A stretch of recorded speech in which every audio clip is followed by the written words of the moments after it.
con la interpretación de los sueños. Así que sería la siguiente semana, todavía no sé si la daré yo también o la dará Alejandro, o sea, la semana que viene no, la siguiente terminaríamos con la interpretación de los sueños.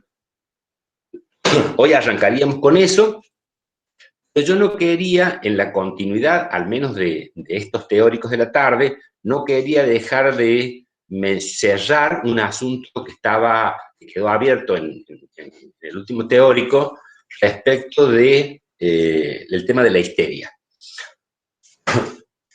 Entonces, antes de comenzar con esto, les quería anotar dos cosas. Les había anotado grande en la pizarra una palabra nueva para ustedes, quizá, que es patoplastia.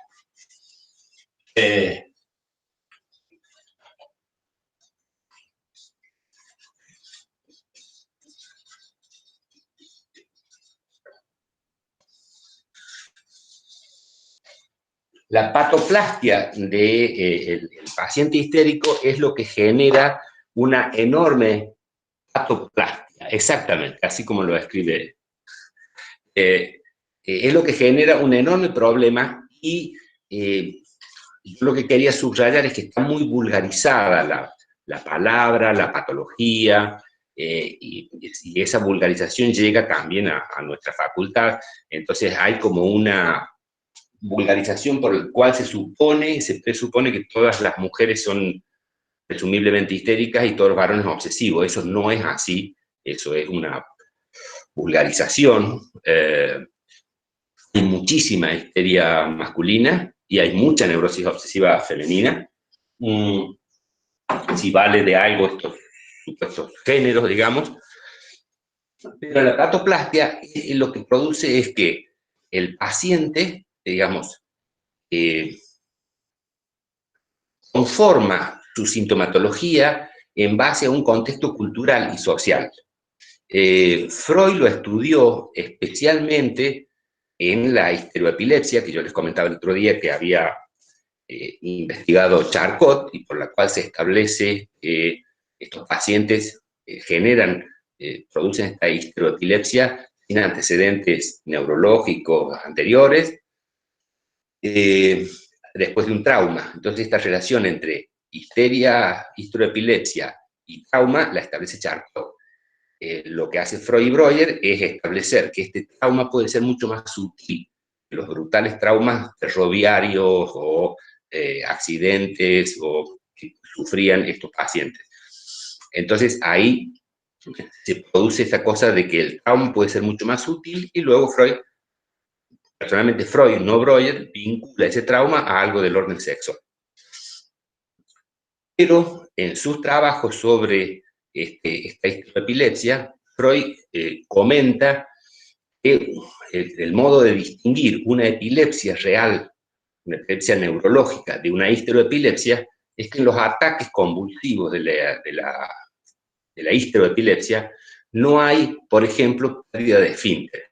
¿Sí? La pérdida de control de esfínter se produce en el ataque convulsivo grave de un epiléptico. Esto ustedes habrán visto alguna vez, quizás en la calle, en algún lugar público, un paciente epiléptico comienza a convulsionar, se cae al suelo, se golpea. Eso también es característico. En la histeroepilepsia no hay golpes graves y hay pérdida de control de esfínter cuando pasa la convulsión. Se pierde el control de esfínter. Ahí Freud anota que estos ataques se pueden distinguir, aclara, si el paciente no es ilustrado al respecto. Si el paciente es un médico, por ejemplo, quizás su histeroepilepsia también haga conforme la pérdida de control de esfínteres. Hasta llegar a un punto de tratar de diferenciar esto, en Freud, él plantea que en verdad el único indicador clínico, médico, para distinguir una histeroepilepsia de una epilepsia neurológica, orgánica, es la dilatación de la pupila. ¿Sí?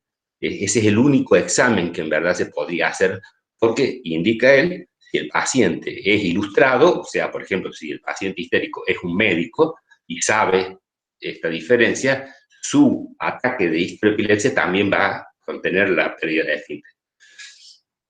Todo esto se los menciono en el contexto de la época de Freud, porque como les decía, la epilepsia había sido estigmatizada, era una enfermedad famosa y temible, había una serie de mitos que circulaban en la época respecto de el epiléptico como un potencial asesino, como un perverso, lo que fuera, estigmas que pasan en todas las épocas. Todo esto que les digo es para que no desvaloricen la dificultad que hoy por hoy tiene el diagnóstico de histeria. El diagnóstico de histeria por esta misma patoplastia aún hoy es muy difícil, ¿sí? Se lo ha vulgarizado mucho, aún, digamos, entre los profesionales que atienden en nuestro medio, se cree que esto es como muy fácil de diagnosticar y en verdad es muy difícil. Muchos casos que llegan al consultorio después de varios tratamientos, incluso muy manoseados por tratamientos neurológicos o psiquiátricos, en verdad uno, al cabo de un tiempo, piensa más bien que ese paciente, que por años ha sido tratado por psicosis bipolar, maníaco-depresiva o por lo que fuera, incluso por esquizofrenia, en verdad tiene un fondo histérico, ¿no? Y es esa relación con estas modas de la...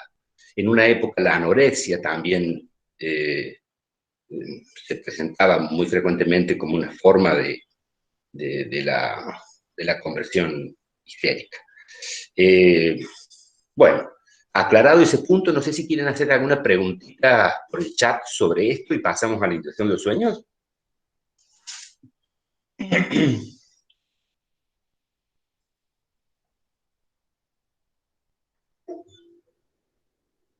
Bueno. ¿Cómo, Juan? Perdón, no escuché. Si quieren hacer alguna preguntita sobre esto y después ya entramos en la integración de los sueños. Bien, Acá ahí dicen por el chat. todo claro, profe, según algunos.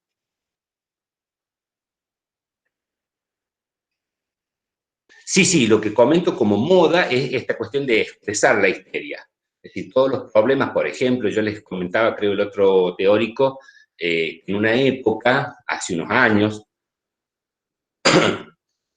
quizás ustedes tenían 15 años, por ejemplo, y había toda una cuestión en los medios de comunicación sobre que la presidenta Cristina Fernández era bipolar, sufría de trastorno bipolar o la vieja psicosis maníaco-depresiva, como se llamaba antes. Bueno, este rollo que habitualmente las histerias femeninas tienen respecto de la identidad, de ciertos líderes, hacían que, bueno, este rumor, esta cosa de que la loca de la Cristina era una loca bipolar, producía esta mezcla de identificación, yo soy como ella o querría ser como ella, entonces tengo la enfermedad que supuestamente tiene ella, y, digamos, aparecía en la consulta esto, ¿no? Si alguien que venía de una internación psiquiátrica o lo que fuera, y que en verdad no era ningún bipolar, y eso se manifestaba. Lo que pasa es que el diagnóstico no es algo que se pueda hacer frecuentemente en la primera entrevista, ¿no? Si no es una cosa así como de un laboratorio en el cual uno toma una muestra y dice, bueno, usted es diabético. No, no es así. Bueno, no sé, ¿alguna otra pregunta por acá? Patoplastia es esto de que es práctico, es moldeable la patología. Esto es lo que hizo que muchos clínicos del siglo XIX, muchos clínicos del siglo XIX odiaran atender pacientes con esta patología cuando veían que los síntomas iban cambiando. Ellos se dedicaban a atender, no sé, un andar doloroso, esta astasia básica que tiene Isabel, el caso Isabel, y en verdad después comenzaban a hacer una sordera histérica, por ejemplo, ¿no? Bueno, cerrado ese tema, que a mí me había quedado pendiente subrayarles ese coso para que no, a través de los años en la facu, no se vayan sumando a la vulgarización, comenzamos con este texto. El texto es un ícono en la historia del psicoanálisis. En verdad, Freud lo hace publicar como de 1900, pero en verdad el texto es de 1899. Se edita en 1899. Hay varias razones para que él quiere que su texto de algún modo se vincule al inicio del siglo, a una nueva época. Él mismo le da este carácter icónico al texto, y con el paso de los años y la difusión del movimiento psicoanalítico y la manifestación de la neurosis que Freud tiene en armar este movimiento y elegir sus discípulos y privilegiar a unos con otros, el texto tuvo muchas reediciones posteriores, cuando el psicoanálisis se hizo famoso en el mundo. De tal modo que hoy por hoy no existe, hasta donde yo entiendo, ni siquiera en alemán existe una edición del primer texto de Freud de la impresión de sueños. Los textos que tenemos son las reediciones que periódicamente se hacían, y como se había transformado en una suerte de ícono del movimiento psicoanalítico, desplazando el papel de Breuer en estudios sobre la histeria, de algún modo la historia es, Freud va armando del psicoanálisis, lo ningunea un poco a Breuer. Entonces, las sucesivas ediciones que se hace de la intervención de sueños, publicaciones, se les va agregando cosas. La publicación, digamos, la edición que quizás más daño le hizo al psicoanálisis fue en la cual más intervino Jung. Ya les...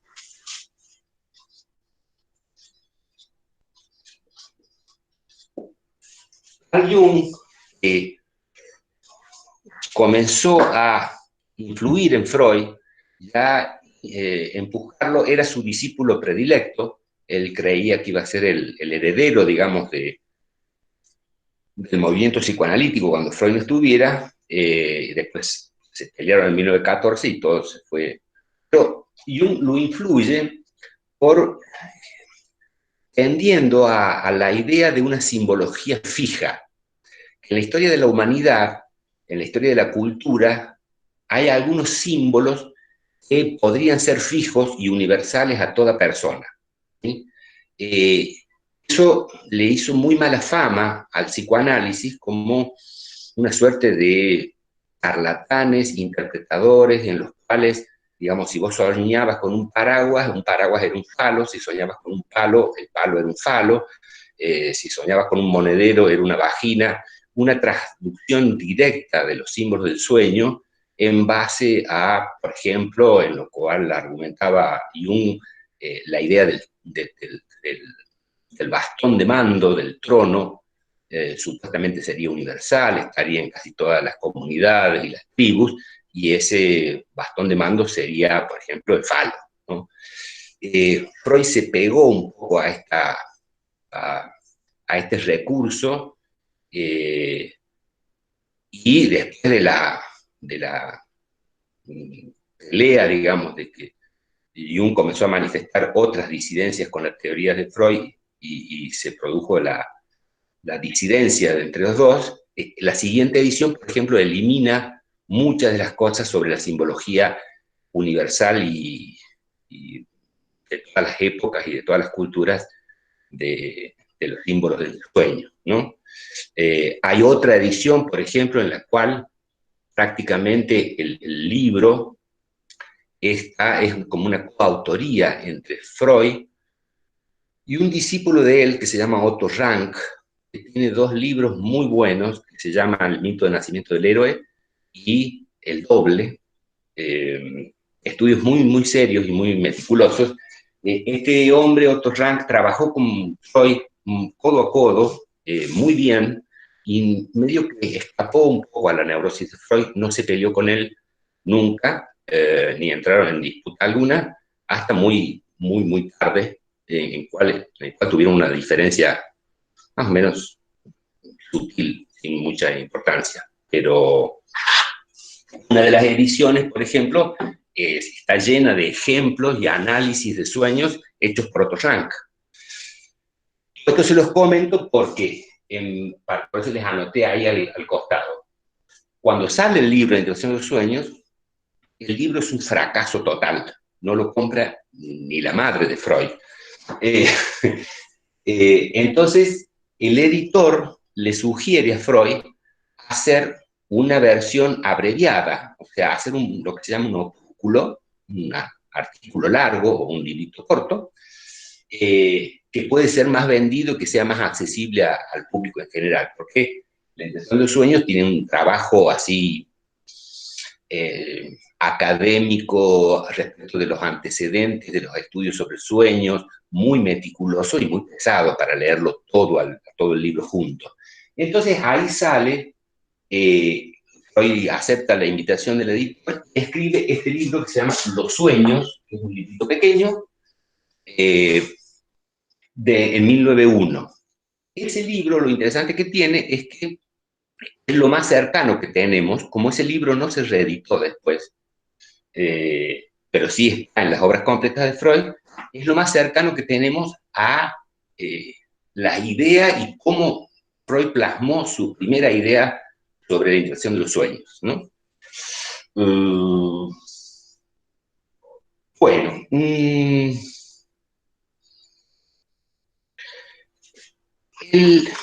el libro está pensado en dos caminos. Vamos a borrar la patoplastia.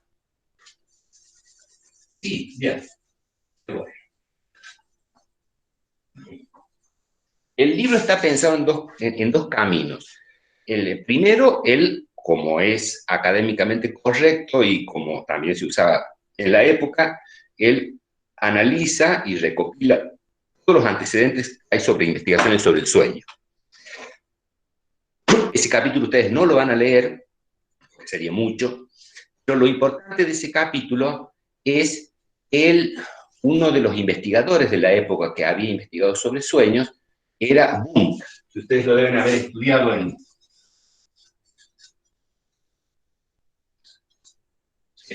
ustedes lo deben haber estudiado en escuelas de corrientes y sistemas, en la historia de la psicología.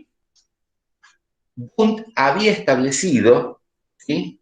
Y ese es en el primer capítulo, ese es el enganche que Freud va a hacer entre las investigaciones experimentales de laboratorio de Wundt y lo que él va a aportarle como racionalidad a lo que Wundt no explica.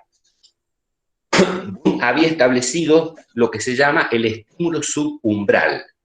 Es decir, ustedes están dormidos, todo el aparato psíquico quiere seguir durmiendo, está descansando, está gozando, disfrutando de su dormir, y alguien les hace cosquilla en la nariz con una pluma, por ejemplo, ¿no? Eso no logra despertarlos, pero sí logra ese estímulo subumbral, logra que ustedes hagan un sueño. Esta relación entre estímulo subumbral y producción del sueño, Wundt la había establecido y nadie se la había discutido. Freud tampoco se la discute. Es decir, que la fuente del sueño sería un estímulo subumbral que no logra despertarme, pero que sí logra que yo tenga que producir un sueño para poder seguir durmiendo. La idea, eso lo establece Wundt, pero el problema que Freud va a atacar en la psicología de Wundt es que para Wundt es azaroso la formación del sueño, ¿sí?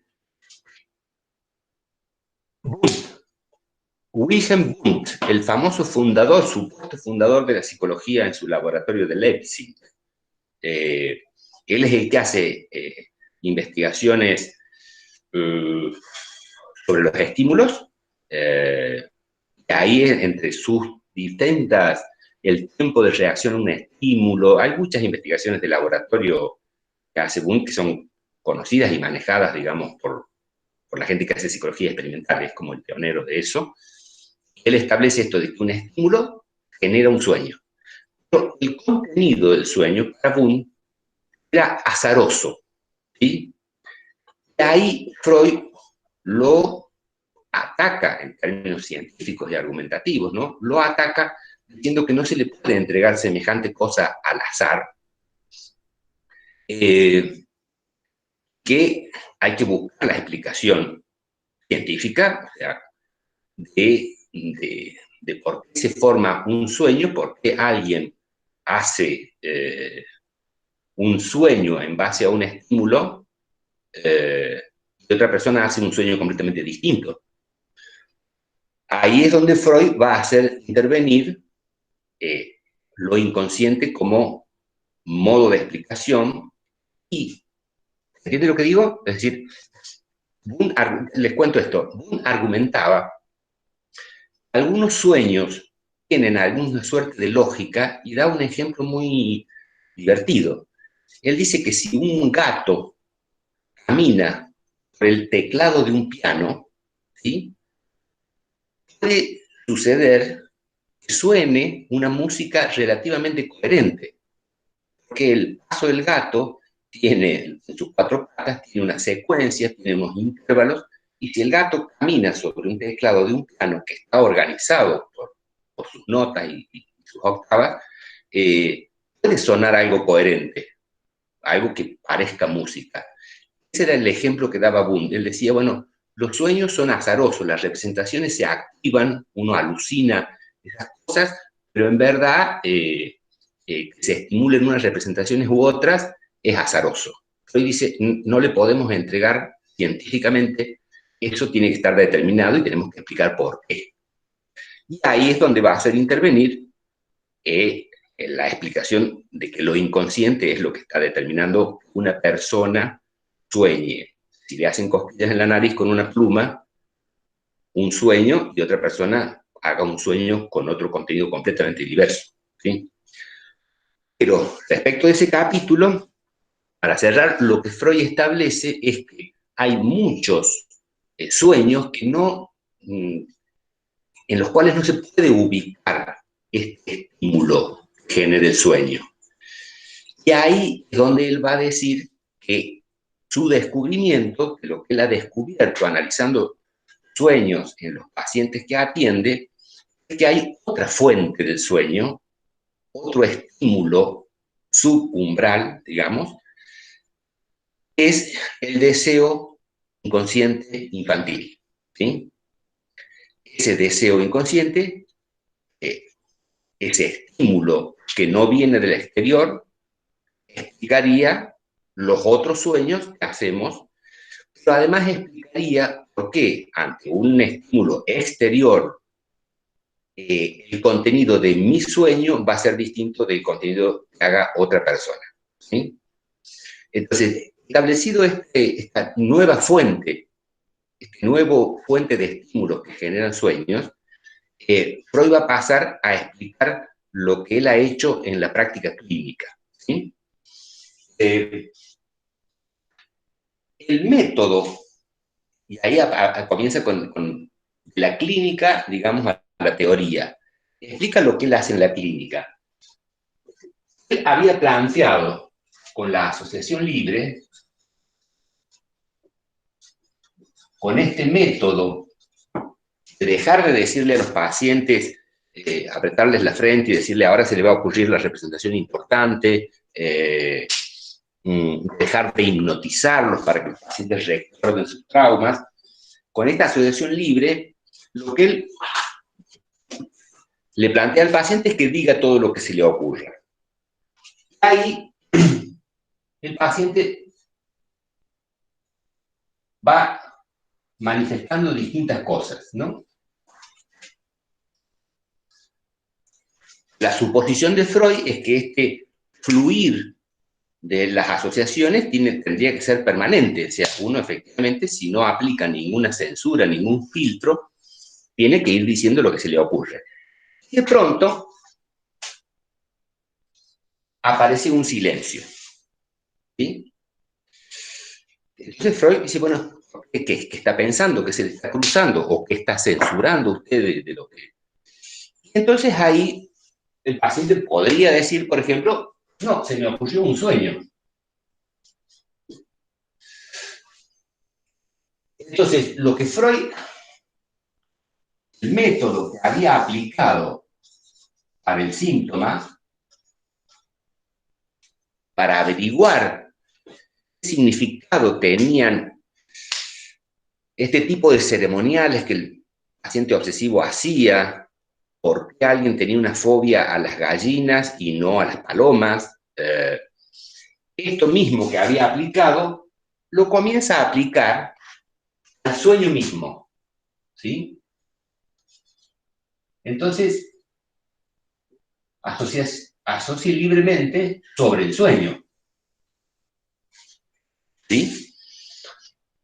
Y ahí va a construir su método, ¿sí?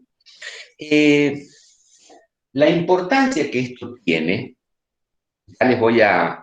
Nos vamos un poquito por las ramas y después volvemos al método, pero para que tengan una visión de perspectiva, la importancia que tiene esto es que las psicologías en esa época se estaban discutiendo, las teorías psicológicas se estaban discutiendo y construyendo en paralelo. Es decir, había una psicología de orden más bien filosófica, dominada por la psicología de la conciencia, de los procesos, por ejemplo, de percepción, como los que hacía Wundt, y en paralelo se estaba haciendo, se construían psicologías, pero psicologías basadas en la psicopatología. En la misma época en que Freud y Breuer trabajan sobre la catarsis, en Francia, Janet, un médico y filósofo que atiende pacientes hospitalarios, también estaba estudiando la histeria, comienza a hablar de lo subconsciente, ¿sí? Y hace teorías psicológicas sobre la psicopatología, pero eran psicologías que explicaban fenómenos psicopatológicos. Cuando Freud hace esto y, por decir así, ataca a Jung en sus teorías, conecta dos psicologías que se estaban construyendo en paralelo y que no se comunicaban. Freud comienza a poder explicar no solo fenómenos patológicos, sino la psicología normal o la psicología del hombre sano, ¿sí? El sueño es un fenómeno que ya no se limita a lo psicopatológico, es un fenómeno psicológico de todo el mundo. Cuando él aplica, por eso les decía, acá hay una secuencia, es lo que le va a dar mucha potencia a la teoría psicoanalítica de ahí en más. ¿Sí? Y acá hay una secuencia en la cual,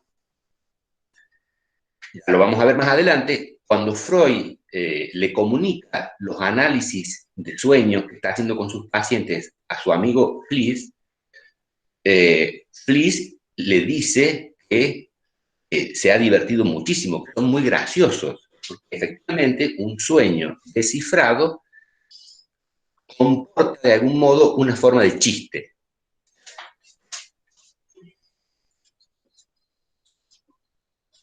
El chiste también va a ser objeto de investigación por Freud y va a escribir, algo, ustedes van a leer, creo que algún capítulo, el chiste y su relación con lo inconsciente. ¿Sí? Ya antes de todo esto, en el síntoma y el trauma,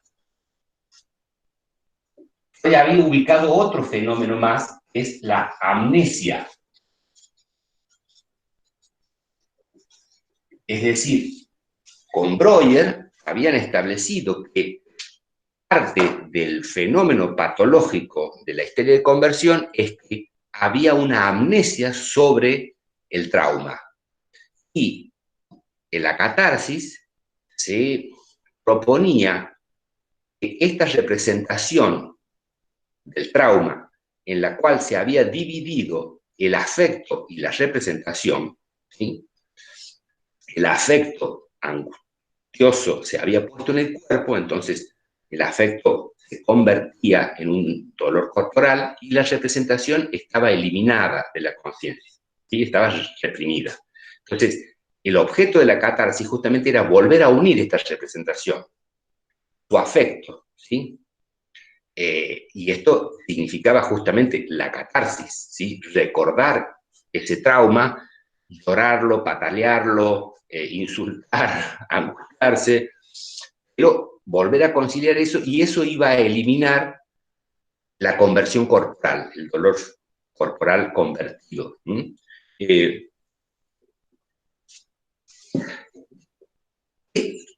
Digamos, la idea es que justamente cuando se uniera afecto y representación, se iba a recordar, es decir, se iba a eliminar la amnesia. Ese fenómeno ya estaba dando vueltas, pero lo que sucede es que Freud comienza a pesquisar, digamos, a rastrear, que la amnesia también es un fenómeno de la salud, no solo es un fenómeno patológico. Tenemos amnesia sobre muchas cosas, tenemos amnesia sobre la infancia, ¿sí? Tenemos amnesia, y esto va a ser uno de los temas que ahora vamos a ver, tenemos amnesia del sueño. Frecuentemente, o el destino habitual de cualquier sueño que tenemos a la noche, es que cuando nos despertamos, se olvida, ¿sí? O si pasan un par de días, quizás nos acordamos algo de ese sueño y después se olvida.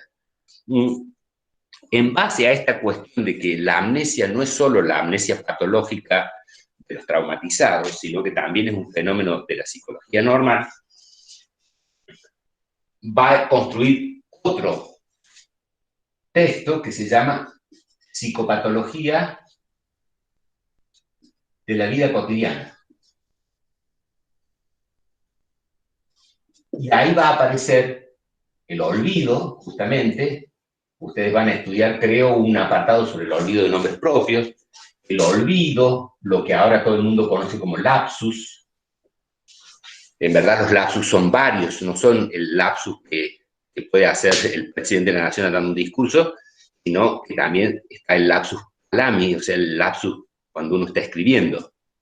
El lapsus auditivo, es decir, alguien dice algo y ustedes escuchan otra cosa, y tiene que haber algún testigo que confirme que efectivamente el otro, digamos, lo que dijo el otro era tal palabra y vos escuchaste otra cosa.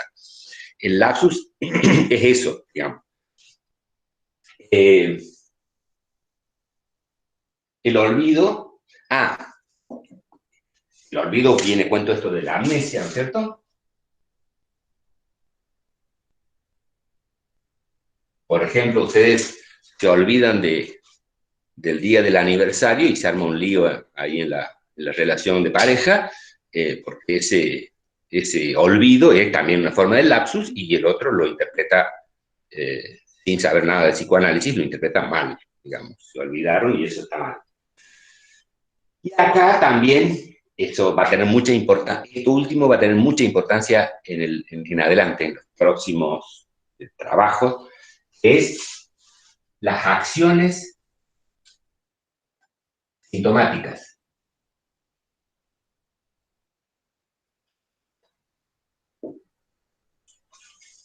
Que también ustedes las habrán escuchado quizás como nombradas como lapsus, pero no, tienen su especificidad. Te digo, lapsus es, por ejemplo, que para su cumpleaños su pareja les regale un florero espantoso, que ustedes pongan una cara así de qué bonito florero, pero qué espantoso que es, como mal gusto que tenés, y, digamos, sirviendo la comida o lo que fuera, ustedes le pegan un codacito al florero y el florero se hace pedazo en el suelo. Eso sería como una acción sintomática. Uno diría, bueno, un lapsus también, sí, pero en verdad sería eso, una acción sintomática. Una acción sintomática es algo que también dice de algún modo. toda esta secuencia es, resuelvo un sueño y resulta que el sueño aparece como algo gracioso. El chiste también es un fenómeno de la psicología normal. En esta secuencia, durante muchos años, Freud y el psicoanálisis comienza a mostrar una potencia interpretativa, una potencia explicativa sobre distintos fenómenos, ya no solo sobre los fenómenos patológicos. Abrimos el chat y pasamos ya al método.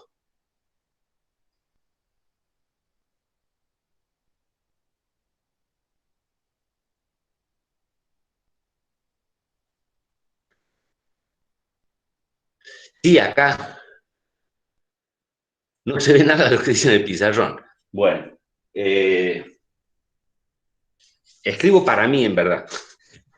Acá alguien dice sobre la introspección. Sí, efectivamente, eh, Wundt trabaja mucho con el tema de la introspección porque justamente algunos de sus dispositivos experimentales tienen que ver con la introspección, es decir, el paciente tiene que indicar cuándo ve la luz.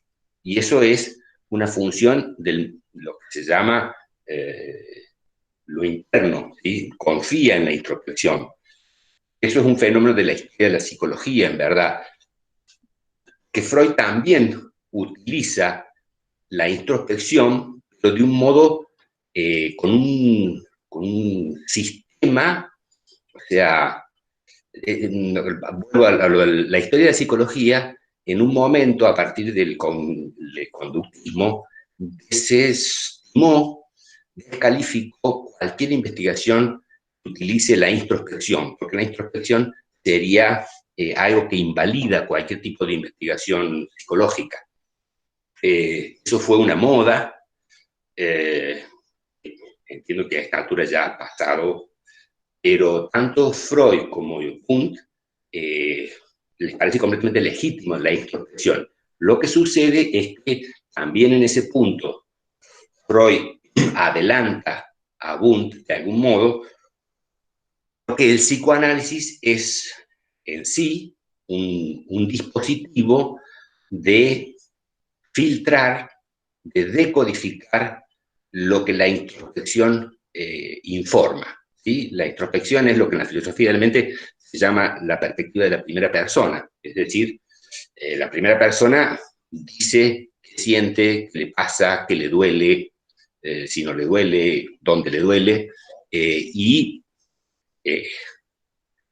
tanto el médico viejo, digamos, la medicina clásica, filtra eso, digamos. Alguien puede decir que va a ir al médico porque le duele el dedo gordo del pie, y en verdad el médico le va a decir, sí, sí, sí, a usted le duele el dedo gordo del pie, pero yo con su dedo gordo del pie no voy a hacer nada porque usted tiene uremia, ¿sí? Es decir, tiene un trastorno, le voy a dar una dieta, usted tiene que hacer dieta, dejar de tomar vino y de comer carne, y se le va a ir el dolor porque es un problema renal de los riñones. Que da ese síntoma.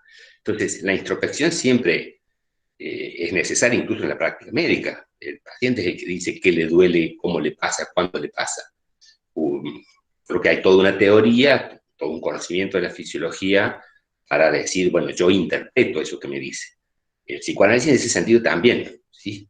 El paciente puede decir que le duele muchísimo la muerte de su padre, y después de escucharlo un rato y de escuchar sus asociaciones libres, uno dice, no le duele nada, ¿sí?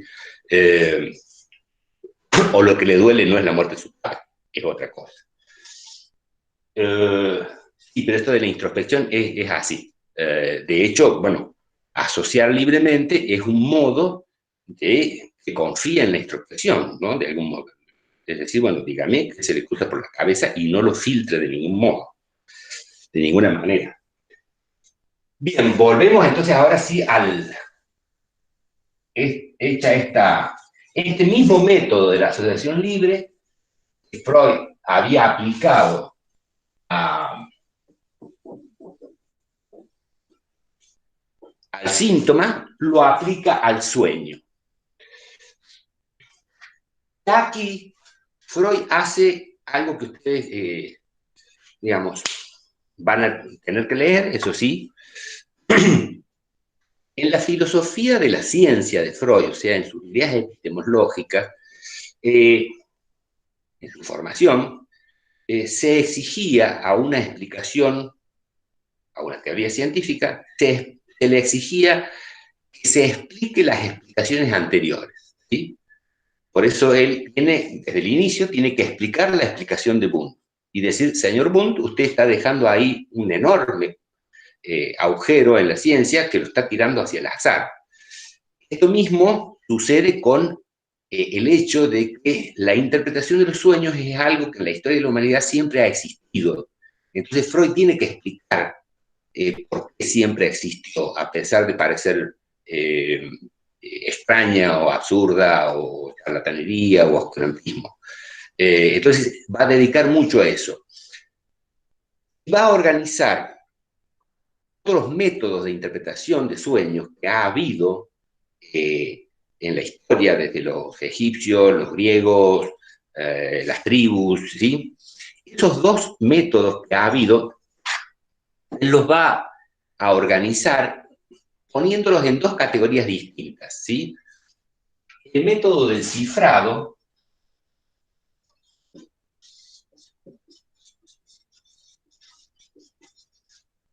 el método simbólico.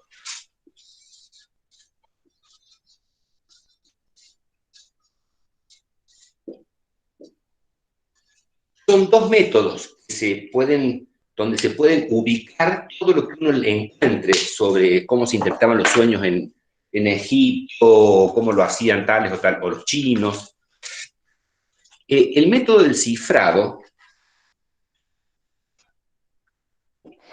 divide al sueño, lo divide en partes, ¿sí? El método simbólico lo toma como un todo.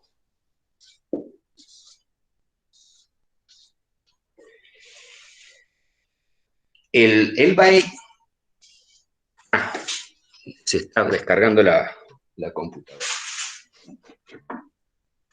Él va a tomar, va a hacer toda esta exposición sobre los métodos, porque él va a sostener que su método explica ambos métodos, ¿sí? Y logra lo que los dos métodos hacen de un modo científico, digamos, ¿no?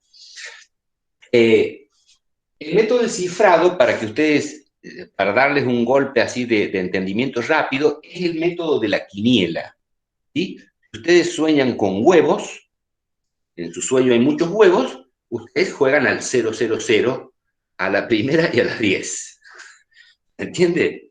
Es decir, un elemento en el sueño es traducido por un código que está establecido, que está escrito. Si sueñan con el muerto, juegan no me acuerdo a qué número, ¿sí? ¿Sí? Eso es, el sueño se divide en sus partes y se descifra, se traduce por un método, por un libro, por un código. ¿Se entiende lo que digo? Por el contrario, en el método simbólico, el sueño se analiza sin separarlo, sin dividirlo, se analiza, se le da un sentido global a todo el sueño. Freud va a decir que su método también hace las dos cosas y que por eso explica que aquellos métodos hayan tenido alguna difusión.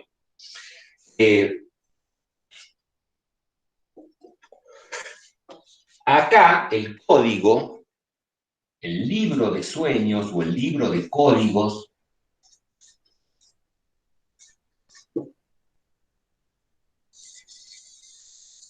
es fijo, ¿sí? Freud analiza especialmente lo absurdo de los libros chinos de interpretación de sueños, ¿sí? Ustedes imaginen que un libro chino de interpretación de sueños puede tener 2000 años. Además, ese libro se escribió en una época donde había expresiones lingüísticas, expresiones culturales, que ya vamos a dar algunos ejemplos, que han dejado de suceder en la misma China. Además, esos libros están traducidos al alemán, ¿sí? Es decir, los juegos de palabras, las expresiones lingüísticas están completamente borradas y efectivamente suenan a completamente absurdos, ¿sí?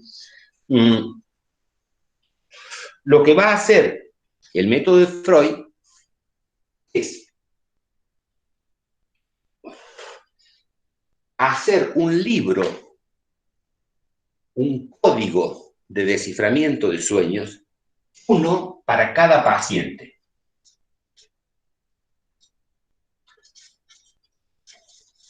Y por esto, yo creo que por esto, la imagen, la figura que habitualmente se tiene de un psicoanalista es una persona que tiene una libretita, ¿no? Ustedes han visto en todos los chistes, en las caricaturas. El psicoanalista es un personaje que está sentado en un sillón anotando. Creo que tiene mucho que ver con esto, con la idea de que esa persona, bueno, la dificultad que muchos pacientes tienen justamente para cambiar de psicoanalista es esa, digamos, porque esa persona tiene una enorme cantidad de información que yo le he dado a través de meses o años de terapia, ¿no? Y esa idea de la libretita es un poco la idea de esta, la idea de que ese decodificación de contenido del sueño se produce, pero el código es individual. Les doy un ejemplo de lo que dice Freud sobre los libros chinos. Ustedes imaginen, hoy por hoy, si ustedes le cuentan a cualquier persona que soñaron, encontraban un palo verde, para cualquiera de nosotros es bastante fácil saber que es $1.000.000, ¿sí? Imaginen esa expresión, un palo verde, dentro de 500 años, traducida al inglés. O sea, no tiene ningún sentido que eso sea $1.000.000 o que eso sea haber vuelto rico, ¿no? Ese tipo de expresiones eran las que contenían los libros de codificación de sueños, ¿sí? Entonces, lo primero que va a hacer Freud va a comenzar el análisis de un sueño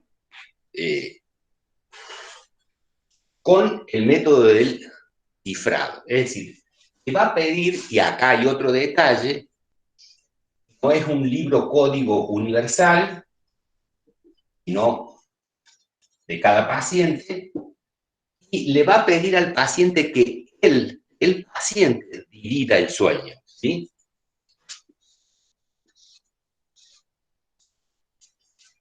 El paciente divide el sueño, ¿sí? Es decir, dice, sí, bueno, yo vengo por una calle, una avenida, qué sé yo sé cuánto, no entiendo muy bien por qué después aparezco en un cine. Bueno, él divide el sueño en esas partes. Él está en un cine, sucede tal cosa, y antes de eso, él venía por una calle. Punto. El paciente lo divide, no el que analiza el sueño, ¿sí? Porque si no, eso implicaría una actividad arbitraria del analista, porque el paciente lo dividiría de otro modo, ¿sí? O el sueño se divide en una parte en la cual tengo angustia y la otra parte donde estoy muy feliz. A esa división, hoy le va a pedir que haga asociaciones libres.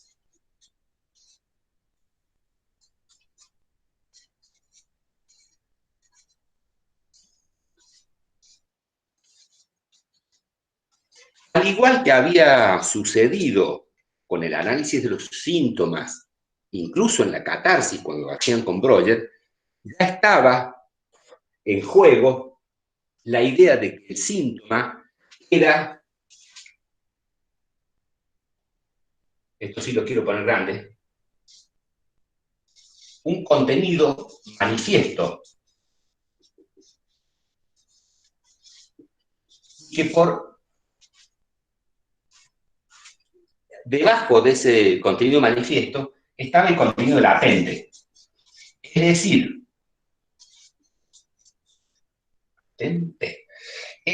que el trauma seguía operando, digamos, aparecía desfigurado en el contenido manifiesto del sueño. ¿Sí? Esta división entre contenido manifiesto y contenido latente ya se había establecido con es decir, el síntoma. Y esto lo va a seguir desarrollando Freud. Entonces, lo que el paciente cuenta, lo que el paciente alucinó cuando dormía, es el contenido manifiesto del sueño. A ese contenido manifiesto Freud le va a pedir que lo divida, y sobre ese contenido manifiesto dividido le va a pedir asociaciones libres. ¿Sí?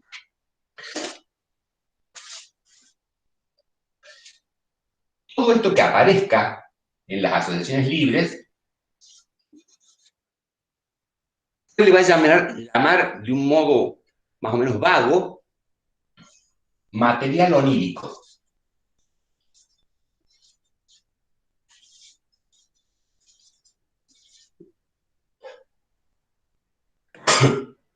Ese material onírico me va a cambiar completamente el contenido manifiesto. El paciente comienza a hablar de cosas muy diversas de lo que estaba soñado del contenido manifiesto. Ustedes pueden esperar que hable de no sé qué cosa, a tal punto que, por ejemplo, un novato puede asustarse porque en el contenido manifiesto aparece una idea suicida. Pero cuando comenzamos a escuchar las asociaciones libres, resulta que ha estado leyendo y sabe otra cosa. Este contenido, este material onírico que se consigue por las asociaciones libres de cada fragmento, de cada segmento del sueño que el paciente haga, es el que nos va a dar los indicios de lo latente. ¿Sí? Aquí, Freud insiste en que su método no depende del talento del interpretador. En el método simbólico, todo dependía del talento del interpretador. ¿Sí?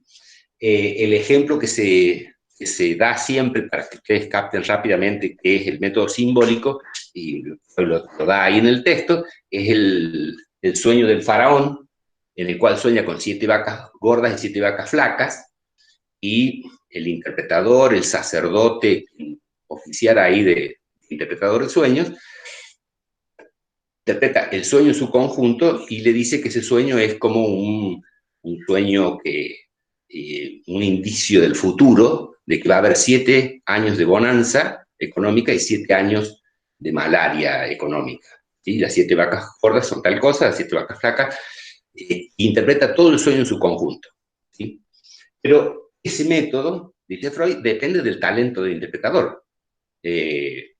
Y él supone que efectivamente, ¿por qué estos interpretadores? Bueno, habrá habido con más talento, con menos talento, habrá habido charlatanes, pero bueno, debe haber habido algunos, incluso esto lo dice Aristóteles. Aristóteles tiene unos párrafos sobre el sueño, y él dice que el interpretador de sueños lo da por válido, por legítimo, digamos, al hecho de interpretar sueños, y dice que el interpretador de sueños es aquel que puede ver abajo del torrente de un río. No sé si ustedes supongo que alguna vez han ido a un arroyo, y si el arroyo es bastante turbulento, bueno, no saben muy bien si eso es una piedra, si es un pescado, si es una lata, un envase de Coca-Cola, lo que fuera. Esa cosa de poder ver más allá de una superficie que es relativamente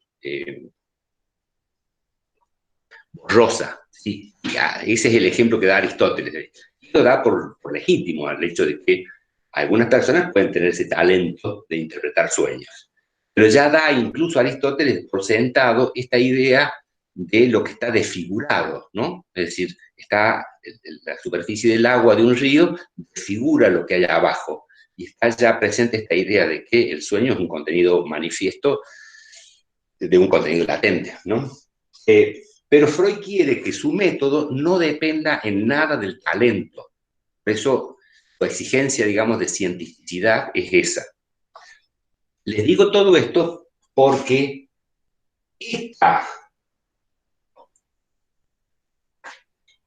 en este momento, digamos, del análisis del sueño, lo que Freud indica es que hay que sustituir el contenido manifiesto por este material onírico e indica que de un modo relativamente automático, ¿sí?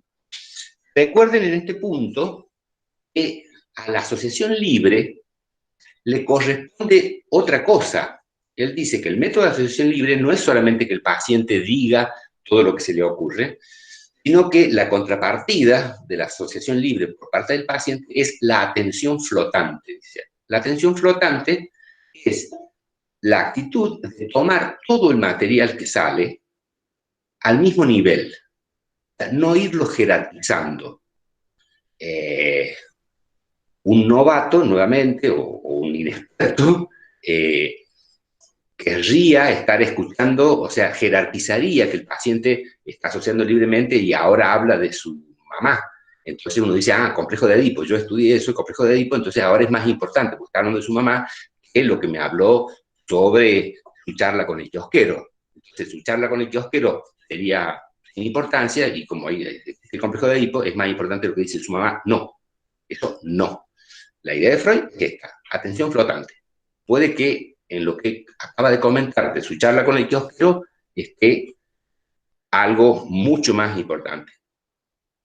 Entonces, en la atención flotante de este material onírico, dice Freud, lo sustituimos por el contenido manifiesto de forma casi automática. ¿Sí? Sobre este fragmento dijo esto, sobre este fragmento dijo esto, y yo lo sustituyo. De nuevo le pregunto al paciente si eso tiene algún sentido. Les doy ya mismo un ejemplo, siempre doy porque ilustra bien, y para mí fue muy traumático. Una paciente que yo atendía cuenta un sueño. Bueno, comienza a hablar de distintas cosas sobre ese sueño, qué se le ocurre, tiene algún sentido para ella, si le ha dado alguna interpretación o no, bla, bla, bla, bla, bla. Sigue hablando del sueño. Yo sabía que esta mujer tenía 2 hijos varones. Y en un momento de todo este material onírico que sale, yo le digo, le pregunto, le digo, es como si en el sueño hubiera una hija tuya, una hija mujer. La paciente comenzó a llorar de un modo completamente descontrolado, no, ese sollozo que no se puede controlar, no se terminaba de recomponer, yo era joven y me asusté bastante. Finalmente le propuse si quería ir al baño, y bueno, pues se lavó la cara, y cuando vuelve más o menos, habiendo controlado esa conmoción, me dice que el momento en que yo le dije es como si hubiera una hija mujer en tu sueño, una hija mujer tuya, y en ese mismo momento a ella se le vino a la cabeza la ecografía que se había hecho de un embarazo que ella abortó. Y ahí aparece un mundo de cosas porque la relación con su pareja en verdad tenía características de violencia psicológica, pero también como de poder. Se suponía que este hombre ella lo admiraba porque era un gran intelectual y ella no, y tenía un cierto manejo de sus opiniones. Y cuando ella quedó embarazada, ella siempre en verdad había deseado tener una hija mujer y había tenido 2 varones. Y este hombre la convenció de que no era el momento, que no correspondía, que era una locura, y ella aceptó hacer el aborto, pero siempre había quedado con la idea de que esa era su hija mujer que ella tanto deseaba, ¿no? Es decir, esta sustitución se le propone al paciente para ver si él le encuentra algún sentido. Otro caso, que estoy para... esta era una mujer joven, también cuenta un sueño, y el sueño era una fiesta, y ella estaba en esta fiesta, y bueno, y habla de distintas cosas, y comenta distintas cuestiones, y en un momento destaca el vestido que ella tenía, y dice que el vestido era blanco. Claro, estas cosas no se entienden si uno no tiene toda la historia del paciente. Entonces, yo le pregunto si el vestido blanco era que era una boda, que se estaba casando ella. Me miró con mucho odio, con mucha bronca, porque era ese tipo de personas criadas en ambientes muy intelectuales, muy de izquierda, y que quería cumplir, digamos, con los mandatos de ser una mujer independiente, intelectual, autónoma, investigar, viajar por el mundo, es decir, descubrir que tenía, bueno, de esa sesión apareció como un tema de todas las sesiones, su parte de Susanita, no sé si ustedes conocen de la Susanita de Mafalda, digamos, ¿no? O sea, descubrir que ella tenía desde su infancia esos deseos de ser esa mujer que, bueno, espera casarse y ser ama de casa y tener muchos bebés y de a su marido, que eso estuviera en su inconsciente, a ella le horrorizaba, y la primera vez, digamos, que encontró eso, me odió, porque, bueno, se suponía que ella tenía conflictos un poco más complejos que el simple deseo de ser Susanita. Después de esto, digamos, después de esta sustitución automática, es que podemos llegar a esto, al contenido latente. Y ahí yo les aclaro estas dos cosas porque después, cuando leen el texto, hay cosas que parecieran no enganchar. Contestan, por ejemplo, que Freud toma el método cifrado. Y no, toma el método cifrado y el simbólico también. En este punto es donde Freud dice que el sueño, en verdad, es una suerte de adivinanza. Rebus es la palabra que él usa.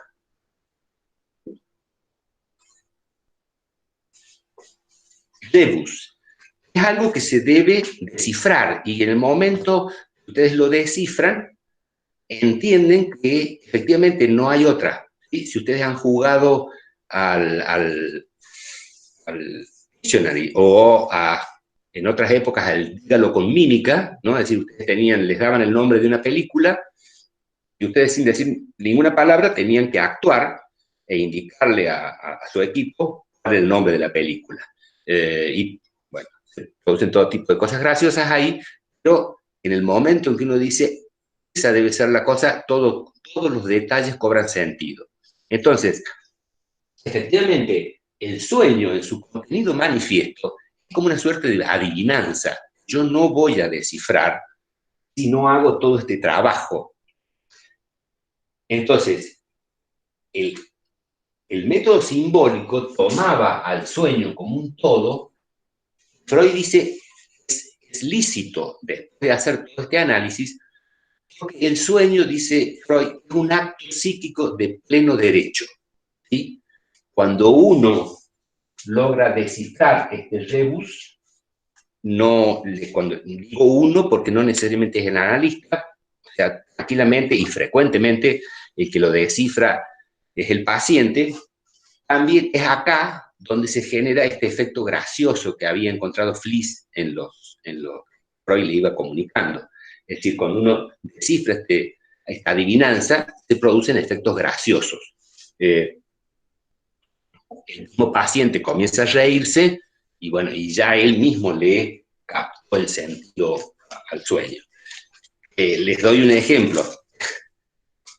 Una chica, una mujer joven, sueña con una serie de cosas bastante absurdas y en la cual había pájaros, ¿sí?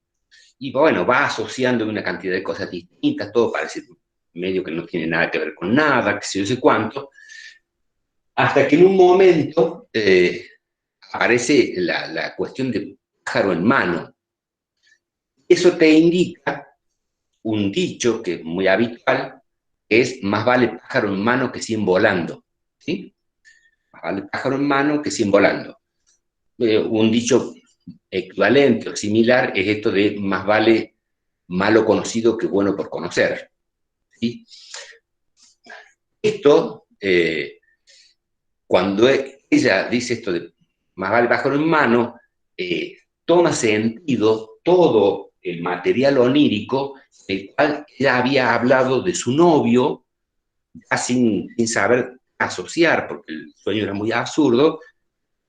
Bueno, ya comienza a hablar de su novio, o comienza a hablar de esto, de aquello, cuenta una anécdota, y cuenta que en un evento, en una reunión, había conocido a un muchacho que, por decir así, le había movido el piso, digamos, ¿no? Eh, y bueno, que su novio era aburrido y que, bueno, planeaban actividades y él siempre era como que le quitaba magia a las actividades que ella planeaba. Eh, bueno, parece que este muchacho que le había movido el piso tenía fama de ser un poco mujeriego, entonces, bueno, a ella le había encantado y todo ese material estaba siendo elaborado en el sueño. Y el sueño era un rebus, es decir, de más vale me quedo con este pajarón que es mi novio y no con este otro que más vale un pájaro que un gato, sería un poco la... Pero cuando ella llega a esto de mejor pájaro humano que sin volando, se comienza a reír de ella sola, ¿no? Eh, bueno, ya ahí, por supuesto, esto siempre abre otras cuestiones porque en verdad la función de analizar estos sueños es que eso abre temas nuevos en un análisis, como les decía, de esta mujer, de la hija mujer que ella siempre quiso tener y que, bueno, como de algún modo psicológicamente la dominaba su marido, etcétera, etcétera. Entonces, en este rebus, en este desciframiento, efectivamente, Freud dice, nosotros también le damos una explicación de conjunto al sueño.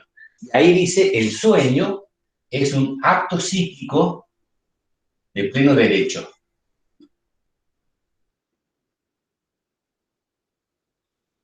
Quiere decir que cuando el paciente venía asociando y se silenció y dijo, no, lo que se me ocurre es un sueño, en verdad ese sueño sustituye la asociación que hubiera correspondido estar ahí, ¿no? Es decir, dice en modo de adivinanza algo que el paciente podría decir si pudiese vencer la censura, ¿no?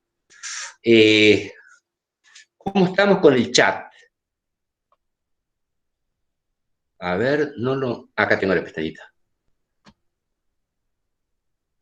No sé si quieren hacer preguntas antes de abrir otro tema. De lo mismo, pero otro tema.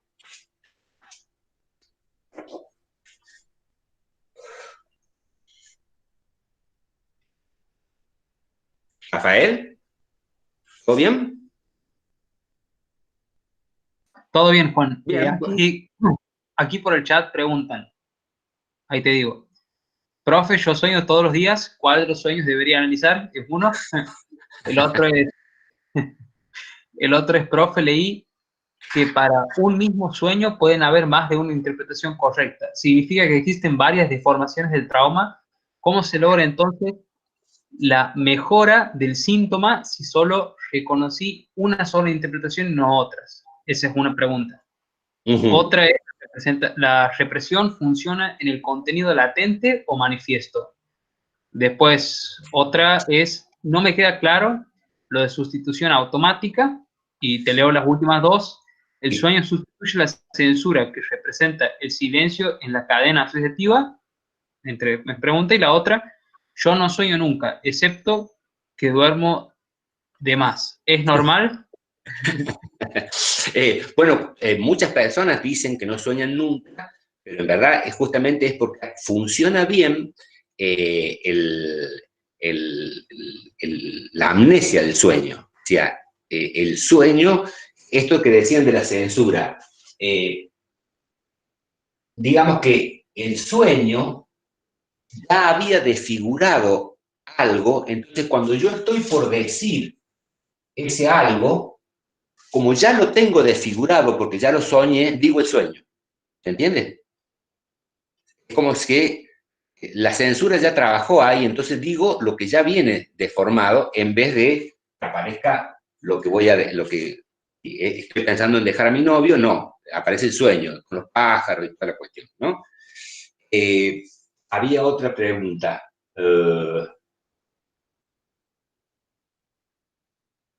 ¿Querés que la lea una por una? No, no, O pero... sea, esto de lo automático. Yo sé que esto hace ruido. Esto hace ruido. Incluso le hace ruido a muchos de mis colegas. Y es muy importante esto de lo automático por lo siguiente. La interpretación de los sueños es un texto icónico en la historia de la cultura ya está, y de la ciencia. Muchas corrientes filosóficas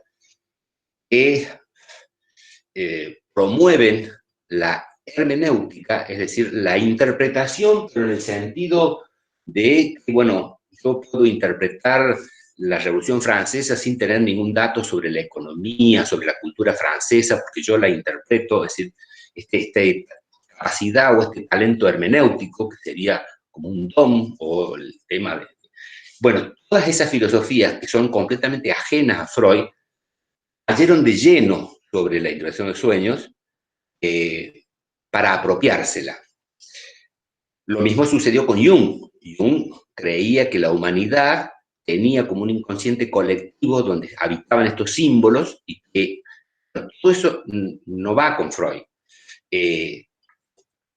La idea de interpretación en Freud, estoy diciendo, en psicoanálisis, es la idea de la interpretación que hace un bioquímico, ¿sí?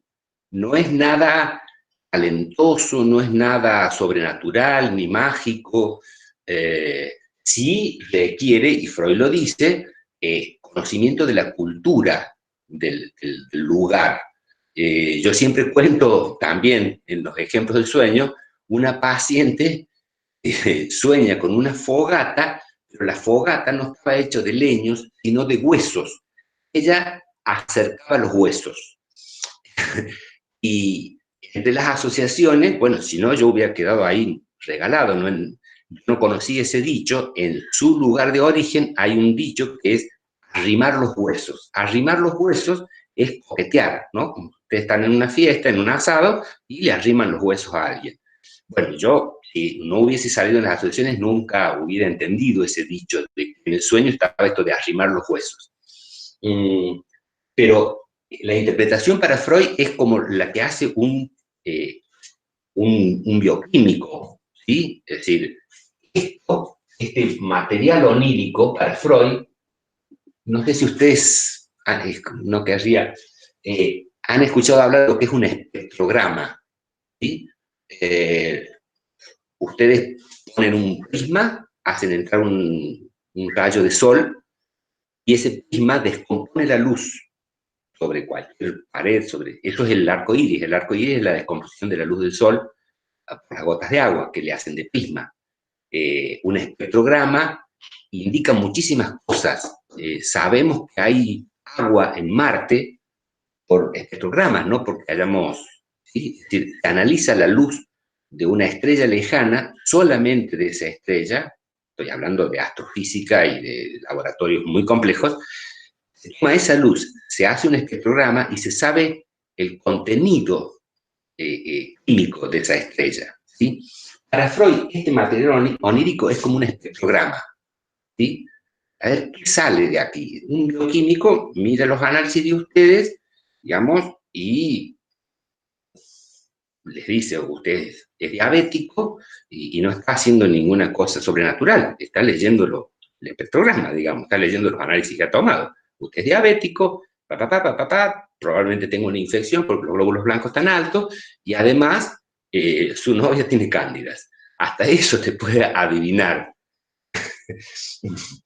¿Entiendes? Y el tratamiento lo van a tener que hacer entre los dos porque bla, bla, bla, bla.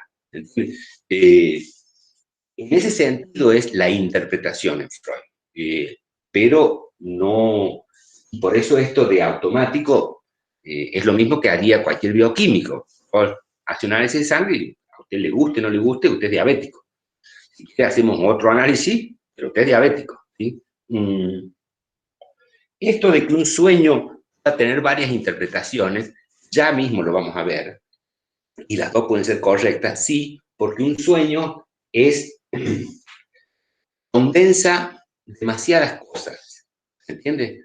Entonces, tranquilamente, un sueño que se analizó en algún momento y el paciente encontró que eso sí tenía un sentido muy claro para él, en otro momento puede tomar otro lado de ese mismo sueño. Bueno, nos quedan unos minutitos, no sé si les ha parecido, yo querría cerrar con esto, con esta otra parte, porque... Juan, ¿Sí? aquí hay otra pregunta, te la leo. Sí. Dice, entonces en el discurso del analizado, un chiste, un sueño, un lapsus, no dice que hay algo que está hablando relacionado con algo censurado, se toma como una brújula en el análisis. Esa es la pregunta. Sí. Sí, Sí. no sé si se escuchó. Sí, en cualquier cosa, en un sueño, en un chiste que haga el paciente o en un lapsus, sí, efectivamente está funcionando lo que vamos a ver ahora, está funcionando el proceso primario, está desfigurado, puede ser descifrado y está operando algo inconsciente. Esto es importante porque después ustedes van a ver, cuando vean chistes, el chiste es la única manifestación del inconsciente, o sí, la que más pone en relieve, que es un fenómeno social. ¿Sí? Si ustedes tienen un sueño, nadie les puede cuestionar que eso sea un sueño. Ustedes lo tuvieron, punto. Ustedes lo vivieron como un sueño. Cosa que si ustedes hacen un chiste, que eso que hicieron, un chiste, depende del que escucha. ¿Sí? No sé si les debe haber pasado a ustedes mismos o habrán sido testigos de cuando alguien hace un chiste y en verdad es un desubicado. ¿Sí? El que escucha el chiste sanciona si eso es un chiste o no. ¿Mm? Lo mismo sucede con el arte, ¿no? Ustedes pueden hacer una hermosa pintura que a ustedes les parece muy bellísima y que ustedes son muy talentosos pintores. Los demás miran y dicen, eso es un monigote horrible, un cachivache. O sea, la sanción de qué es arte y qué no es arte no depende de uno. Entonces, en el chiste se manifiestan una cantidad de cosas, sí, de lo reprimido, pero tiene que haber una concordancia psíquica para que el otro se ría. Esa concordancia se sanciona con la risa. Si vos no te reís, no fue ningún chiste y fue a un desubicado. Eso pasa todos los días con los machirulos, por ejemplo, que comienza su primera cita con algún chiste y bueno, y no hay segunda cita, ¿no? Juan, Sí. aquí preguntan, repiten la pregunta, que es la siguiente, ¿no? ¿La represión funciona en el contenido latente o manifiesto? No, la represión funciona en el contenido latente. A ver, en verdad, vamos atrás. Lo que Freud, volvamos a lo de la fuente del sueño, ¿sí? Lo que Freud dice es que hay un estímulo que está por despertarme, ¿sí? Que es el motor del sueño, el deseo infantil, incestuoso, censurable, censurado, reprimido, está por despertarme. Entonces, ¿qué hago yo? Para no despertarme, hago un sueño, ¿sí? Hay algo que está por despertarme, hago un sueño y la función, dice Freud, del sueño es el guardián del dormir. El objetivo es seguir durmiendo. ¿Se entiende? Ahora lo vamos a ver con esta otra parte. Entonces, el caso opuesto que Freud analiza es el caso de los sueños de angustia. Lo aclaremos desde ahora porque después siempre se confunden. Cuando veamos más allá del principio del placer, van a aparecer los sueños de las neurosis de guerra. Son sueños que no son cumplimiento de deseo. 20 años después, Freud va a decir, hay un tipo de sueños que no son cumplimiento de deseo, son los sueños de las neurosis de guerra. Esos sueños vuelven a ubicar al paciente en el momento del trauma, vuelve a revivirlo. No hay cumplimiento de deseos, sino que es una fijación a algo traumático que no se puede elaborar. El psiquismo no puede elaborar. Eso es una cosa distinta a los sueños de angustia o las pesadillas, como habitualmente se le llaman. Son sueños, volviendo a esto de lo desfigurado, de lo reprimido, son sueños mal disfrazados, ¿sí? Es decir, ustedes arman el sueño se va armando, está mal disfrazado, mal desfigurado, entonces el yo, que nunca está del todo dormido, o la censura, o la conciencia, en esta época de Freud, lanza una señal de angustia. Y ustedes se despiertan angustiados y dicen, tuve una pesadilla. En verdad la pesadilla es que algún cumplimiento se ha manifestado o se ha alucinado de un modo muy crudo, ¿sí? Es decir, de pronto ustedes pueden estar en el lecho amoroso y están soñando con, no sé, con Leonardo DiCaprio, y de pronto Leonardo DiCaprio tiene unos bigotitos muy parecidos a los de su papá. Y ahí la censura lanza una señal de angustia y ustedes se despiertan y dicen, tuve una pesadilla, no sé, bueno, un señor de bigotes me violaba, no sé, ¿sí? Esa es, la pesadilla es el caso en el cual no se logra la función del sueño de guardián del dormir, ¿no? Porque efectivamente el paciente se despierta, ¿no? En general son esos, son sueños mal desfigurados. Lo vemos en esta otra parte, que a mí me interesa darles una esquemita, aunque sean 10, 15 minutos más, porque es una parte en la cual siempre se confunde. Es la parte de la otra parte del texto, el trabajo de sueño, ¿sí? Supongo que después Alejandro tomará lo que resta de... El trabajo del sueño, Freud dice, esto que lo va formando a partir de la práctica clínica, bueno, ¿qué hago cuando el paciente asocia sobre un sueño? Entonces también aplico asociación, todo esto es lo clínico. Ello lleva a hacer una teoría de cómo sucede esto de un sueño. Un sueño básicamente, aclaremos, que es una alucinación. Una alucinación, si la tuviéramos en la vida despierta, indicaría que estamos completamente locos, digamos, pero en el sueño se alucina, básicamente es ese. El trabajo del sueño, dice Freud, es este trabajo de cómo manifiesto algo y cómo lo desfiguro. Y Freud comienza diciendo que el trabajo del sueño tiene 4 elementos.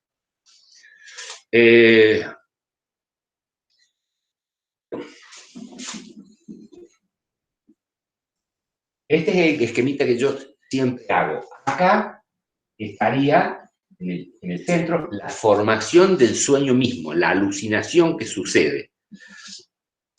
Esto Freud lo va a analizar parte por parte, pero en verdad en el sueño sucede de un solo golpe, ¿sí? Es como si ustedes dijeran, un químico analiza qué pasa si yo tiro ácido muriático y lavandina, y bueno, y el químico va a tardar un montón en explicarme todo lo que ahí químicamente sucedió entre el ácido y la lavandina y los álcalis, qué sé yo, pero en verdad eso va a suceder, es como si ustedes explicaran la explosión de la pólvora, sí, puede llevar mucho, pero eso sucede en un instante.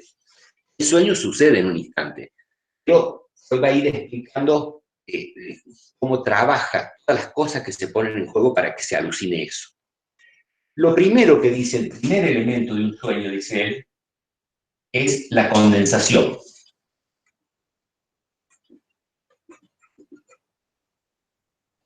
¿sí?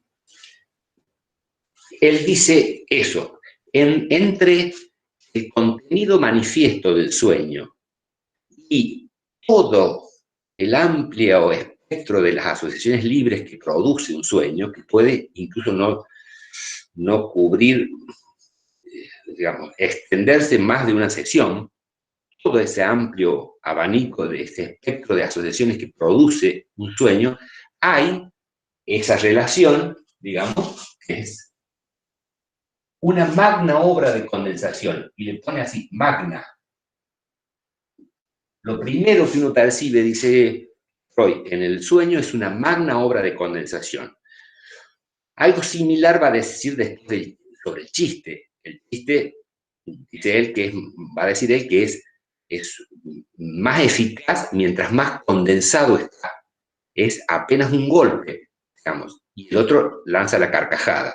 En ese pequeño golpe del chiste está condensado un montón de material inconsciente en común que ambos comparten, valores y censuras que comparten, y el chiste, con ese pequeño golpe, logra evitar, levantar esas represiones momentáneamente, y el otro lo sanciona con una carcajada como un chiste. Entonces, básicamente, lo primero, dice él, es una magna obra de condensación en relación al contenido manifiesto que se sueña y todas las asociaciones que se producen, hay una magna obra de condensación. La condensación, esto lo volvemos a dividir acá con puntitos, ¿sí?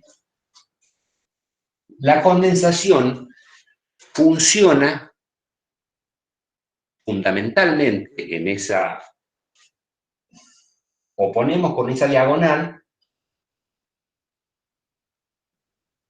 lo que apoya el decir de lo inconsciente, o el retorno de lo reprimido, ¿sí?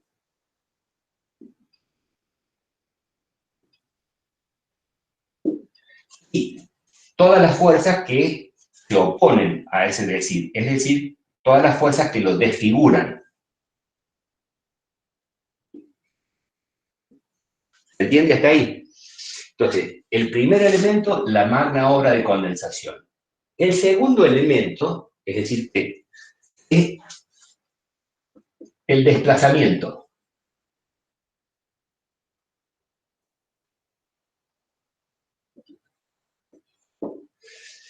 El desplazamiento, dice Freud, es fundamentalmente, ¿sí?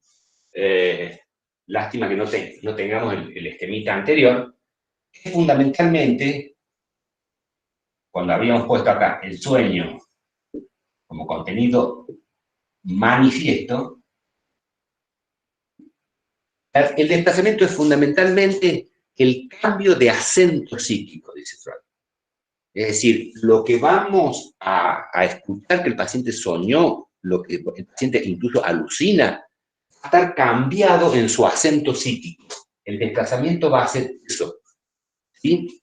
A mí el ejemplo que siempre me gusta dar es que ustedes están en el área peatonal y hay un montón de gente, de pronto una moto atropella a una vieja, aparentemente, la gente se reúne, lo insulta al muchacho que maneja la moto, la vieja la atienden, la vieja se queja, aparecen los policías que andaban por ahí para ver este lío, se arman discusiones, y de pronto la vieja se sube arriba de la moto y los dos salen corriendo, porque todo eso ha sido una maniobra para asaltar, para robarle a un negocio de ahí o a una financiera. ¿Se entiende? Es decir, toda esa payasada, en verdad, ha cambiado el acento de la escena, los policías que andaban por ahí se acercan a atender a la vieja y se distraen de que en verdad están asaltando un negocio. Ese es el procesamiento del desplazamiento. Ayuda en parte al decir porque desplazamiento y condensación actúan solidariamente, es decir, al desplazar, también el desplazamiento le permite a la condensación unir otras representaciones psíquicas, ¿sí? Pero Por eso lo ubico al desplazamiento ahí en el medio, porque por un lado va a ser el primer trabajo de desfiguración del contenido manifiesto, perdón, del contenido latente. El primer trabajo de desfiguración va a ser desplazarle el acento psíquico. Es decir, yo sueño con pájaros, sueño con no sé qué cosa, y eso no tiene nada que ver con si me gusta mucho el gato ese que conocí en el asado y mi novio es un pájaro, ¿sí? El cambio de acento psíquico es lo principal. El tercer elemento, dice Freud, es la figurabilidad. Así está traducido, figurabilidad. ¿Sí?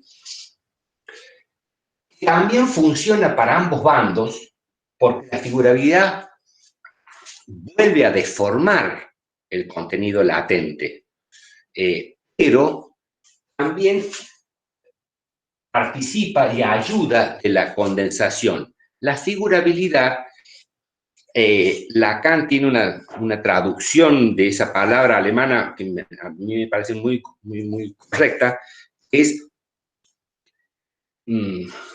cuidado por la puesta en escena, sería, ¿no? Es decir, esta cosa de los medios que tengo para representar algo, para poner en escena algo. El sueño tiene medios limitados a las alucinaciones, ¿sí? Es decir, ustedes pueden escuchar voces, pueden sentir olores, generalmente casi todos los sueños son fundamentalmente visuales. Entonces, eso limita la puesta en escena de este contenido. El cumplimiento de un deseo es eso, es justamente poner en escena un sueño, digamos, esto de poder alucinar un sueño. Pero, claro, eso que se está cumpliendo, ese deseo, está censurado, o sea que yo tengo que cuidar que se deforme, por eso la figurabilidad funciona para el lado de la desfiguración, que no se diga, que no se entere la conciencia de eso, pero también funciona como utilizando una enorme cantidad de recursos para que circule el contenido latente, ¿no? Es decir, que se cumple y que se ponga en escena ese deseo. Y Freud le llama a la figurabilidad, este tercer elemento, le llama segundo desplazamiento. O sea que el sueño tiene también un segundo desplazamiento, que es el desplazamiento que hace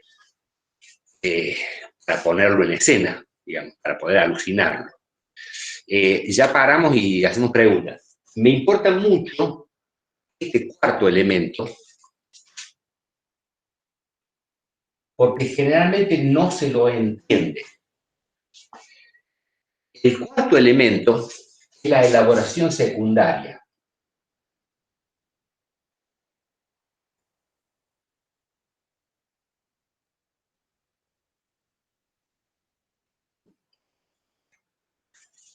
Se lo confunde con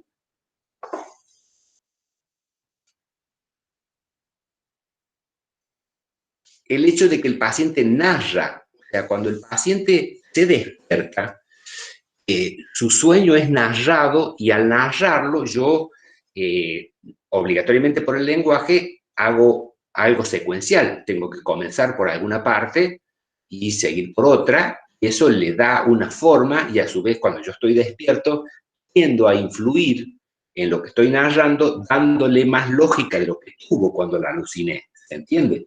¿Sí? Es decir, además de que yo cuando despierto, bueno, generalmente me olvido de los sueños porque es algo que está medio desfigurado, medio cifrado ahí, pero mejor que ni me acuerde, porque capaz que la conciencia no se despertó, pero estando despierto sí se da cuenta. Además, le doy como un hilo lógico al narrarlo, y involuntariamente por el proceso secundario, el proceso que rige la vida despierta, el proceso secundario, sí, yo medio que le doy una lógica, sin queriendo y sin querer, y eso no lo tuvo la alucinación. Entonces, una cosa es el proceso secundario, que es el que rige la vida vigil, y otra cosa es este elemento que Freud plantea, que es la elaboración secundaria, que funciona completamente para el no decir, ¿sí? Es decir, funciona completamente para que no se manifieste ni lo condensado ni lo latente, porque son contenidos, la elaboración secundaria son contenidos, ya les doy un ejemplo, moldeados, ¿sí? Es decir, son contenidos, él los relaciona a los ensueños diurnos. También lo pueden, o a las fantasías diurnas. ¿Qué quiere decir diurnos? Quiere decir que están despiertos, ¿sí? Ustedes están esperando para entrar a un práctico y tienen que hacer tiempo y su cabeza fantasea cosas más o menos cochinas o no, o esas fantasías se producen con la conciencia despierta, entonces la censura ya está funcionando, ¿no? Entonces, esos ensueños diurnos o fantasías diurnas están perfectamente controladas por la... No, justamente lo que dice acá, no, elaboración secundaria es otra cosa, el proceso secundario, ya lo van a ver supongo en la próxima clase, es el que rige, el proceso secundario es el que rige la vida despierta. Las representaciones se condensan, se desplazan en el proceso primario, ¿sí? Donde no hay principio de no contradicción, donde una cosa puede ser eso y otra cosa más también, ¿sí? Cuando yo y no hay línea de tiempo, no hay cronología, ¿sí? El pasado es presente, el presente es pasado, ¿sí? Ese es lo que rige el proceso primario. El proceso secundario es el que rige que yo, digamos, más o menos estoy despierto y las cosas en una línea del tiempo, una cosa es causa de otra, una cosa tiene que ser A y no es B, porque A y B son distintos, ¿sí? El proceso primario, exacto, el principio de realidad y el proceso secundario, exacto, el principio de realidad es el que domina, digamos, el proceso secundario. Entonces, les doy un ejemplo para que no... Freud cuenta un ejemplo, esto que les decía del tiempo también tiene importancia porque el tiempo en un sueño es ficticio, ¿sí? Es la sensación de tiempo. El ejemplo que da Freud, para que entiendan esto, una persona, digamos, tiene un sueño muy largo, ¿sí? Muy prolongado. En ese sueño, él está en la Revolución Francesa, vive un montón de aventuras, conoce a Robespierre, es detenido por las autoridades y finalmente lo juzgan y lo llevan a la guillotina, ¿sí? Y cuando cae la guillotina, él se despierta, ¿sí? Y él lo vive como un sueño muy extenso, muy largo, con muchas aventuras adentro. ¿Qué ha pasado en realidad? Esta persona, este ejemplo que da Freud, se ha dormido leyendo un libro sobre la Revolución Francesa. Ese es un claro ejemplo del ensueño diurno. Cuando ustedes leen una novela, ¿sí? Automáticamente van fantaseando. El autor describe un personaje pelirrojo, de tales características, y ustedes se lo van imaginando. Y eso es un ensueño diurno. Y todo eso ha quedado como premoldeado, ¿sí? Todo eso que he ido fantaseando mientras leí el libro de la Revolución Francesa, y en verdad lo que ha sucedido es que se ha caído el soporte, el palo de la cortina. Él está durmiendo y el palo de la cortina se le ha caído sobre el cuello, ¿sí? Entonces, en esta función de resguardar el dormir, el psiquismo lo primero que hizo fue un sueño para no despertarse. Y bueno, finalmente se despertó por un palazo en el cogote. No es un estímulo subumbral. Pero, mientras tanto, en esos segundos que duró entre que le cae el palo en el cuello, él se despierta, en esos segundos se produjo el sueño. pero él lo vivió como un sueño extremadamente largo, ¿sí? Estos sueños, donde hay sueños que son especialmente condensados, hay sueños que tienen mucha elaboración secundaria. La elaboración secundaria es la que produce sueños muy lógicos, muy articulados. Esto, una aventura en la Revolución Francesa, donde y causa-efecto, todo muy, muy organizadito. Estos sueños tienen muchísima dificultad para ser interpretados, para ser analizados, ¿se entiende? Y justamente, él lo dice, justamente están en lo contrario. Sí, ahí se entiende. No sé cómo estamos con... les tomemos los últimos minutos. Nos Entonces, quedan 10 minutos. sí, entonces, acá el sueño de la Revolución Francesa sería el ejemplo. Y la Revolución Francesa. El ejemplo opuesto, dice Freud que son mucho, los sueños que quedan muy poco del sueño, da un ejemplo del sueño de Canal, ¿no? Es un sueño extremadamente condensado.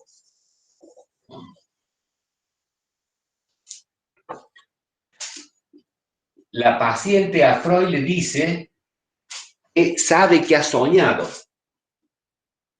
pero que no se acuerda que soñó. Entonces Freud le dice, bueno, pero sabe que ha soñado y que le quedó del sueño. ¿Le quedó algo del sueño? No, dice, no me quedó, no me acuerdo nada del sueño. Lo único que me acuerdo es la palabra canal. ¿Sí? O sea, del sueño, digamos, que lo que soñó, todo ha quedado como censurado al despertar, pero él recuerda canal. Canal condensa prácticamente todo un sueño, ¿sí? Entonces Freud le pide asociaciones. La paciente, con bastante escepticismo sobre qué sentido tiene que hagamos esto, comienza a asociar sobre la palabra canal. Por supuesto, ustedes sabrán que un psicoanalista tiene que ser alguien muy paciente, extremadamente paciente. Entonces, la paciente asocia canal, Canal de la Mancha,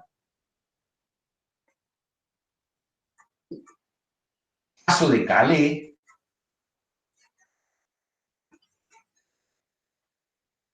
Estos son límites que hay entre Francia, entre Francia e Inglaterra. El Paso de Calais, el Canal de la Mancha, y la paciente sigue asociando, pero le pide que siga asociando, ¿qué más se le ocurre? ¿Qué se le ocurre con todo esto? Y en un momento de asociar distintas cosas, ella dice que se acuerda de un chiste. Chiste, entre los franceses y los ingleses hay como una ambos se acusan de ridículos, ambos se acusan de brutos o de... siempre ha habido una enemistad, digamos, cultural, casi folclórica ya entre ellos. Y el chiste que ella ha escuchado es que de lo sublime a lo ridículo hay solo un paso, el Paso de Calais. Ese chiste se le ocurre. Entonces cuenta ese chiste. Sí, se me ocurre el chiste. Hay solo un paso, el Paso de Calais. Entonces, bueno, sí, muy gracioso. O sea, uno de los dos adversarios se burla del otro. O sea, de lo sublime que sería Inglaterra a lo ridículo que serían los franceses, hay un solo paso, el Paso de Calais. Y Freud le dice que siga asociando. Entonces, en un momento, lo que ya se acaba lo chistoso, y a esta paciente se le ocurre algo un poco más denso, que ha comprado un libro de Freud, que creo que es La psicopatología de vida cotidiana o algo así, o El chiste y su relación con lo inconsciente, no sé cuál libro ha comprado de Freud, y en verdad está dudando si Freud es sublime o es ridículo, ¿sí? O sea, en verdad, en este sueño muy censurado, es canal, ¿sí? Está completamente condensado, en verdad lo que ella está dudando es en manos de quién está, ¿no? Si está en manos de un ridículo, de un médico loco que escribe cosas ridículas, o si Freud es alguien sublime y sabio, ¿no? En verdad ese es el rebus, la adivinanza que Freud tenía que escuchar, ¿no? Y de nuevo, todo el sentido de interpretar un sueño, en verdad que eso abre toda una cantidad de cosas, como en este caso, en la cual, bueno, es bastante saludable que un paciente pueda hablar de uno y decir, mire, yo no sé en manos de quién estoy, usted o es un tarado, o qué le pasa, o quizás usted sea un genio, ¿no? Pobre Freud le daban con un caño. Sí, sí, pero está muy bien que eso aparezca, digamos, ¿no? Es decir, es bastante complicado, o sea, suele aparecer así de un modo desfigurado, indirecto, cuando alguien tiene, se le están planteando conflictos serios con su analista, digamos, ¿no? Es decir, si vos te enterás que alguien dijo o alguien escrachó a tu analista en las redes por machirulo o por no sé qué, bueno, tenés que ir a tu análisis y hablar de eso, no hay forma de que eso siga si vos no te sacas esa duda, ¿no? Bueno, entonces, bueno, se va a cortar solo esto. ¿Cómo estamos en el chat? Hay unas preguntas, ahí te las leo. Bueno, acá Una es, dice, eh, sí, ¿cuál es la fuerza que se opone a los decires? Y es la censura, ¿no? O sea, acá estaría, la conciencia nunca está totalmente dormida, dice Freud. Entonces, la censura está como velando el sueño, ¿viste? Como cuando vos estás enfermo y tu vieja está al lado y medio que dormís casi, pero te está cuidando porque vos tenés fiebre. Bueno, eso, la conciencia está ahí medio dormida y vos no podés traerle un cabaret a la pieza cuando está... Porque, entonces, la censura es la que está operando en el sueño y la elaboración secundaria le viene muy bien, digamos. O sea, si un contenido latente quiere aparecer, si un deseo incestuoso quiere manifestarse, que eso se transforme en una película de Hollywood, le viene fantástico. No sé, secundario es lo mismo. No, bueno, sí, eso ya lo charlamos. A ver, Rafa, ¿qué pregunta había? Las que estoy ahí te viendo, digo. sí, las que estoy viendo yo, Eh, no sé si son viejas. una es si el sueño se materializa, digamos. Ah, sí, esto de se materializa, sí, el sueño se materializa en el sentido de que se alucina. Esto se sabe hasta fisiológicamente, ¿no es cierto? Ustedes no, van a tener en las materias neurológicas, cuando alguien está durmiendo y comienza a soñar, sucede algo que se llama MOR, el movimiento ocular rápido, ¿sí? Es decir, ustedes ven que el paciente tiene los ojos cerrados o el sujeto de la experimentación y los ojos comienzan a moverse, ¿sí? Es que está viendo, es decir, concretamente que está alucinando. Y es un periodo del sueño. O sea, es más, bueno, ahí hay todas unas cuestiones fisiológicas sobre que tenemos que dormir también no soñando todo el tiempo, sino hay otros periodos de sueños en que efectivamente se sabe que no se sueña y se alcanzan unas ondas cerebrales que, bueno, que tienen que ver con la fisiología del cerebro. ¿Otra? Ahí te digo si hay otra. Por esto del movimiento ocular rápido es que Wundt podía experimentar con esto, es decir, aplicaba algún estímulo y actualmente hay muchísimos mejores dispositivos. No, no hay más. Bien, perfecto. Bueno, entonces el miércoles que viene no habría teórico y el próximo seguimos con la intervención de los sueños. Alejandro o yo ya veremos cómo arreglamos. Bueno, cuídense mucho, nos vemos la próxima. Chao.